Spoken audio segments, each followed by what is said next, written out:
dostlar.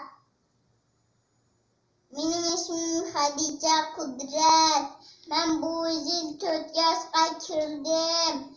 Acil biz Uygurca elifbesini öğrenmiş.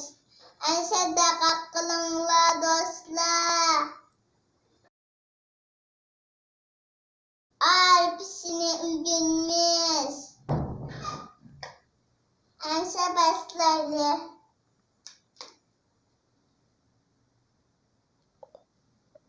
Bas ah, otur ah, ahır ah, yalnız ah. Şimdi bunu oku bakayım. Bas ah, otur ah, ahır ah, yalnız. Bas ah, otur ah, ahır ah, yalnız ah. Şimdi bununla şöyle bakayım.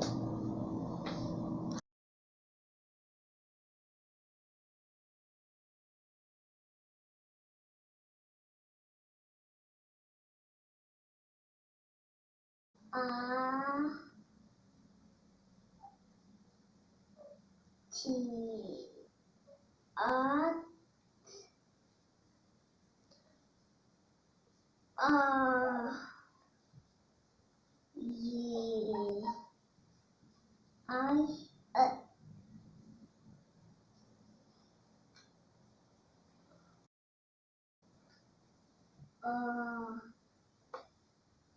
Y O ni ama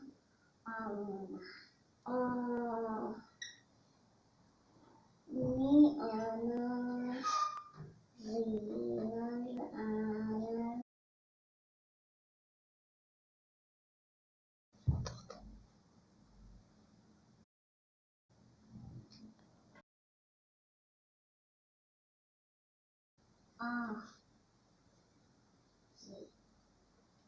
a ay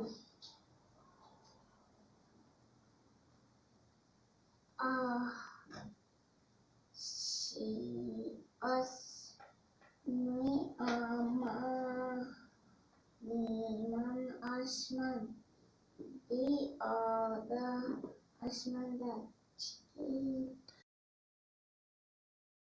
Şimdi oku bakayım.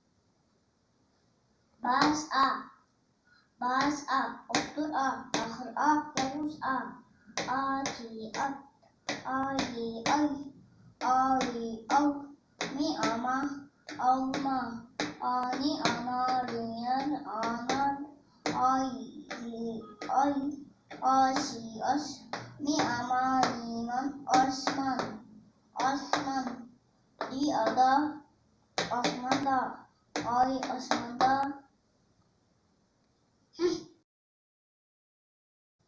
Ense bu dersin yaxşı öyrənirlər.